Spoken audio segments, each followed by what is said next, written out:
भोलेनाथ ने दर्शन किए और दर्शन लेकर के विदा लेते हैं और फिर परमात्मा और बड़े हुए हैं।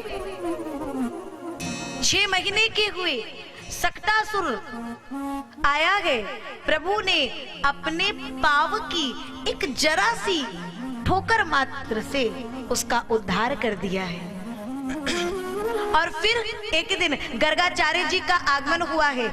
गर्ग पुरोहितो राजन यदु नाम सुमहातपाह आए। नंद जी ने देखा, बड़ा आदर सत्कार किया है, हाल खबर ली गई और फिर कहते हैं आप कैसे आए महाराज? बोले बस अपना तो काम, कहीं विवाह संस्कार, कहीं मुंडन संस्कार, कहीं जनेऊ संस्कार, कोई मंगल संस्कार हो, नामकरण संस्कार, यही करते और कराते तक आज हम इधर भी आ गए। इधर से गुजरे, सोचा आप क्या भी बोले। महाराज बड़ी सुंदर याद दिलाई।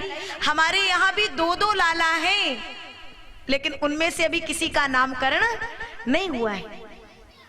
अब आप आ गए हैं तो आप ही नामकरण कर दीजिए। गर्गाचार्य जी ने एक बार तो सीधे मना कर दिया, क्योंकि हम आपके यहाँ के आचार्य नहीं हैं। और कंस को पता चलेगा तो उसका शक, उसका संदेह और बढ़ जाएगा। उसने पहले भी आपके लाला को मारने के लिए बड़े राक्षस भेजे, और मैं नामकरण करूं और वो कोई दैत्य भेजे और आपके लाला को कष्ट हो तो मुझे अच्छा नहीं लगेगा। और मुझे पता है कि आप कोई भी कार्य करते तो बड़े धूमधाम से करते, और जहां हल्ला हुआ वहां तक बात पहुंच जाएगी। नंदराय जी ने कहा नहीं नहीं बाबा, आप तो कहो तो हम शांति से मंदिर में बैठ के, भगवान का कार्य तो कहीं भी हो सकता है ना, तो शांति से वहीं बैठ के करा देंगे। गर्गाचार्य जी तैयार हुए, दोनों मैयाओं को आदेश किया। मैया सुंदर श्रृंगार करके और अपने अपने लालाओं को लेके चली। समस्त वेद शास्त्र पुराण सब एक किनारे और हमारी मैयाओं का ज्ञान एक तरफ।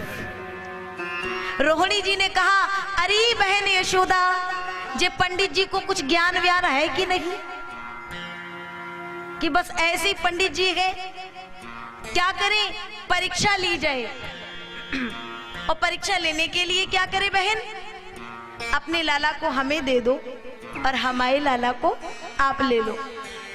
अदला बदली करके जाएंगी, पंडित जी ज्ञानी होंगे तो खुद ही पहचान जाएंगे, अपने आप ही पहचान जाएंगे। और अदला बदली करके गई। जैसे ही गर्गाचार्य जी ने देखा तो कहते, वाह मैया कितनी चतुर, कितनी चालाक, अदला बदली करके बैठी है। लेकिन अभी टकटकी लगा के देख नहीं रहे हैं। पूजन का कार्यक्रम संपन्न कराए और फिर जैसे ही रोहिणी जी की तरफ देखे, उनकी गोद में जो बालक है वो तो हमारे लड्डू गोपाल, बाल गोपाल श्री कृष्ण कन्हैया बाके बिहारी सरकार। अरे देखते ही गर्गाचार्य जी की समाधि लग गई प्यारे। मुख खुला था कुछ बोलने के लिए तो वो खुला ही रह गया, पलके झपकी नहीं, समाधि पूर्णतया लग गई। अब माँ कहती है, ए पंडित जी। पंडित जी कुछ नहीं बोले। अरे ओ पंडित जी, फिर कोई आवाज नहीं है। बहन कही, पंडित जी। अरे पंडित जी जाना ही था तो बाहर जाके जाते, हमारे यहाँ आकर के ये कार्य करना उचित नहीं। अरे ओ पंडित जी। और जब जोर से आवाज लगाई तो ऐसा लगा जैसे गर्गाचार्य जी की समाधि छूटी हो। हाँ हाँ भैया।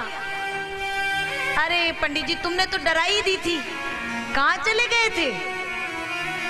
पंडित जी कहते हैं, माँ अरे यशोदा जी, आप अपनी समस्त चिंताओं को बहुत दूर छोड़ दीजिए। आपके ये लाला कोई साधारण लाला नहीं है, परब्रह्म परमात्मा परमात्मा की असीम कृपा आज आप पर हुई है। ये जो लाला रोहिणी जी की गोद में है, ये कोई साधारण लाला नहीं है। अरे ये तो साक्षात भगवान ने कहा फुल स्टॉप। अब साक्षात के आगे क्या बोलेंगे कि ये तो साक्षात परब्रह्म परमात्मा है। भगवान ने कहा प्रभु यदि आप हमारी ये बात कह देंगे तो ये मैया मुझे अलमारी में बैठा देगी, भोग प्रसादी लगाएगी, आरती पूजन करेगी। जिस कारण से मैंने अवतार लिया है वो कारण नहीं पूर्ण होगा। जरा बात को संभालिए। और पंडित वही है जो 2 मिनट में बात को संभाल दे। कहने जा रहे थे साक्षात परब्रह्म परमात्मा है, लेकिन कह दिए साक्षात समस्त गुणों की खान है। यशोदा जी आपकी गोद में जो बालक है, अयम ही रोहिणी पुत्रो रमयन सुहृदो गुणै, ये आपके नहीं रोहिणी जी के बालक हैं। इनमें आगे चल करके बल की अधिकता के कारण इनका एक नाम होगा बलराम, और जिनका बल समस्त लोगों समस्त जीवों का कल्याण करेगा, ऐसे पुत्र का एक और नाम होगा बलभद्र। और फिर रोहिणी जी की गोद में जो बालक है, इनका नाम मैं क्या रखूं मुझे समझ नहीं आ रहा है। कृष्ण पक्ष में जन्म होने के कारण इन्हें लोग कृष्ण के नाम से जानेंगे। मैया श्याम वर्ण होने के कारण लोग इन्हें श्याम के नाम से भी जानेंगे। जब ये गोपालन करेंगे तो इन्हें गोपाल के नाम से जानेंगे। मैं उस विराट को, मुझ में सामर्थ्य नहीं है कि मैं उस विराट को कहीं एक नाम में सीमित कर पाऊं, समेट करके रख पाऊं। इसलिए मैया ने कहा कभी कृष्ण कहते हो, कभी श्याम कहते हो, कभी गोपाल कहते हो। अरे पंडित जी मैं कौन सा नाम लूं अपने लाला के लिए? बोले जो तेरी इच्छा। तो पंडित जी मुझे तो इसके लिए कनुआ छोड़ करके कुछ अच्छा ही नहीं लगता है। और आपको पता है जीवन पर्यंत माँ यशोदा ने कृष्ण को कनुआ ही कहा।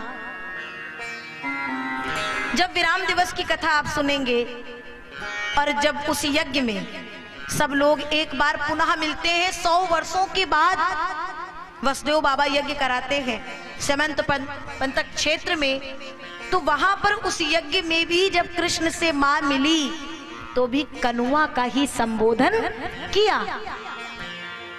जब किसी से हम बहुत अत्यधिक स्नेह करते हैं तो वहां आप और तुम का संबोधन जल्दी नहीं कर पाते हैं। वहां प्रेम से स्नेह में बंद करके तू निकल जाता है। लेकिन वो तू केवल एक प्रेम की पराकाष्ठा पर जो व्यक्ति हो वही कह सकता है। और ऐसा ही कुछ माँ के लिए है। माँ यशोदा का जो प्रेम है कृष्ण से बड़ा गहरा है, समस्त विश्व जानता है। मैं अपने शब्दों में क्या कहूं। नामकरण हुआ है, खूब दान दक्षिणा दे करके विदा किए पंडित जी को।